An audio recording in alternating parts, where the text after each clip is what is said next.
മൺസൂണൊക്കെ ആയതുകൊണ്ട് അബീൻ്റെ നാട്ടിലേക്കൊന്ന് ഇറങ്ങാമെന്ന് കരുതി. മഴക്കാലത്ത് അവൻ്റെ നാട് ഒരു പ്രത്യേക ഭംഗി തന്നെയാണ്. അവിടെയാണെങ്കിൽ ഫുള്ള് കോറിയും പുഴയും കുളങ്ങളും വയലൊക്കെ ആയിട്ട് ഒരു രക്ഷയില്ലാത്ത ഒരു അടിപൊളി നാട്ടുമ്പുറമാണ്. ബൈപ്പാസിൽ പണിയൊക്കെ നടക്കുന്നത് കൊണ്ട് ചെറിയ ബ്ലോക്കൊക്കെ ഉണ്ടായിരുന്നു. എന്നാലും വലിയൊരു തിരക്കിലൊന്നും പെടാതെ പോകാൻ പറ്റി.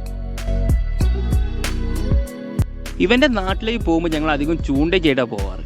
കാരണം മീൻ പിടിക്കാൻ പറ്റിയ സ്ഥലം, ഒരുപാട് വയലുകളും കുളങ്ങളൊക്കെ ഉള്ളതിനെക്കൊണ്ട് ചൂണ്ടയ്ക്കായി പോയിട്ടുണ്ടെങ്കിൽ വെറുതെ കയ്യും വീശി പോരേണ്ടി വരാറില്ല. മഴ പെയ്ത് തുടങ്ങിയപ്പോൾ തൊട്ട് അവൻ്റെ നാട്ടിലേക്ക് ഇറങ്ങണമെന്ന് വിചാരിച്ച, പിന്നെ ഓരോരുത്തർക്കും ഓരോ തിരക്കും പണിയൊക്കെ ആയതുകൊണ്ട് ഇത്രയും ദിവസം നീണ്ടുപോയത്. ഇന്നാണെങ്കിൽ അബിക്കും ലീവാണ്, അതുകൊണ്ട് അവനും വീട്ടിലുണ്ടാവും എന്ന് പറഞ്ഞു. അതുകൊണ്ട് ഇന്ന് എന്തായാലും പോകണമെന്ന് ഉറപ്പിച്ച് തന്നെ ഇറങ്ങിയതായിരുന്നു. മെയിൻ റോഡിൽ നിന്ന് ഇവൻ്റെ നാട്ടിലേക്കുള്ള റോട്ടിലേക്ക് കയറി കഴിഞ്ഞാൽ പിന്നെ വലിയ തിരക്കൊന്നുമില്ല. ഒരു എന്താ പറയുക, നാട്ടുമ്പുറം ഫീലാണ്. വലിയ ഒച്ചപ്പാടും ബഹളങ്ങളൊന്നുമില്ല. നല്ലൊരു ശാന്തതയുള്ള സ്ഥലം, ഫുള്ള് പച്ചപ്പും കാര്യങ്ങളൊക്കെ ആയിട്ട് എല്ലായിടത്തും കൃഷിയും വയലും തെങ്ങും തോപ്പും കണ്ടിരിക്കാൻ തോന്നുന്ന ഒരു പ്രകൃതി ഭംഗി തുളുമ്പുന്നൊരു സ്ഥലം. അങ്ങനെ കുറച്ചു ദൂരം കൂടി ഉള്ളിലേക്ക് പോകുമ്പോൾ ഒരു പഴമയിലേക്ക് പോയൊരു ഫീലായിരുന്നു.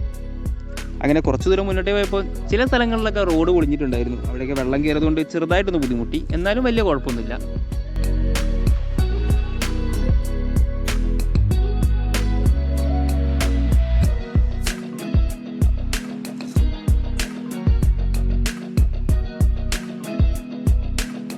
അങ്ങനെ വണ്ടി മുന്നോട്ടേക്ക് പോകുമ്പോഴാണ് കുറച്ച് മുന്നിലായിട്ട് KSEBിൻ്റെ ആൾക്കാർ റോഡിലേക്ക് തൂങ്ങിക്കിടക്കുന്ന ഈ മരത്തിൻ്റെ കൊമ്പുകളും ഇലകളൊക്കെ വെട്ടുന്നുണ്ടായിരുന്നു. അവിടെ വണ്ടി കുറച്ച് നേരം സൈഡാക്കി നിർത്തേണ്ടി വന്നു. ആദ്യം കുറച്ചൊന്ന് ദേഷ്യം വന്നു, കാരണം എത്രയും പെട്ടെന്ന് അവിടെ എത്തണം എന്ന് വിചാരിച്ച് പോകുമ്പോൾ കുറച്ച് നേരം സമയം വൈകല്ലോ എന്ന് ആലോചിച്ചപ്പോൾ. പക്ഷേ കുറച്ച് കഴിഞ്ഞപ്പോഴാണ് ഞങ്ങൾക്ക് അതിൻ്റെ ഗുണം മനസ്സിലായത്.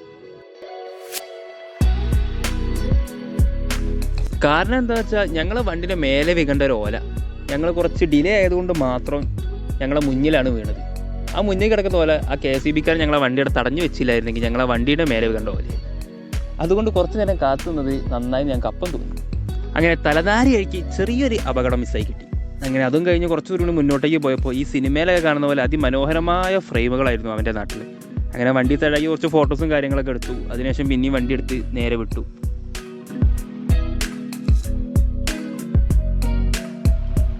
അങ്ങനെ ഒടുവിൽ അബീൻ്റെ വീട്ടിലെത്തി.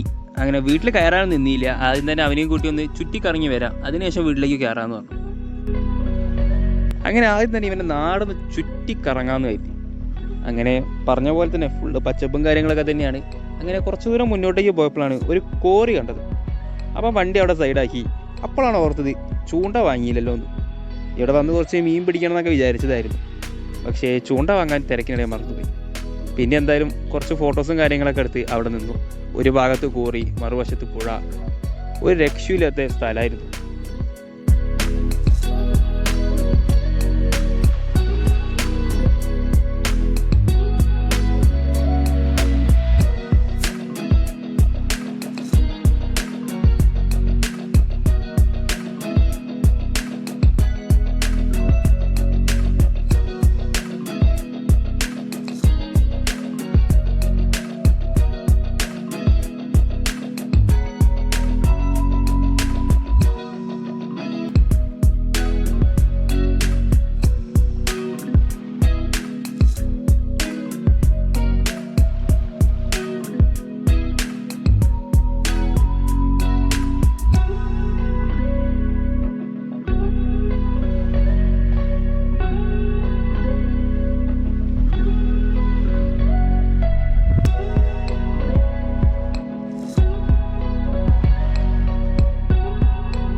അങ്ങനെ അത് കഴിഞ്ഞ് കുറച്ച് ദൂരം കൂടി മുന്നോട്ടേക്ക് പോയി.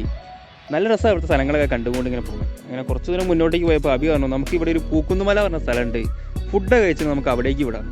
അപ്പോൾ ഞങ്ങൾ പറഞ്ഞു നമുക്ക് ഇപ്പം തന്നെ പോകാൻ പറഞ്ഞു. പാവൻ പറഞ്ഞു ഫുഡ് കഴിച്ചിട്ട് പോകാം, അല്ലെങ്കിൽ പകുതി കയറുമ്പോൾ നമ്മൾ ടയേർഡാവും. അതുകൊണ്ട് നേരെ അവൻ്റെ വീട്ടിലേക്ക് പോയി ഫുഡ് കഴിക്കാമെന്ന് കരുതി.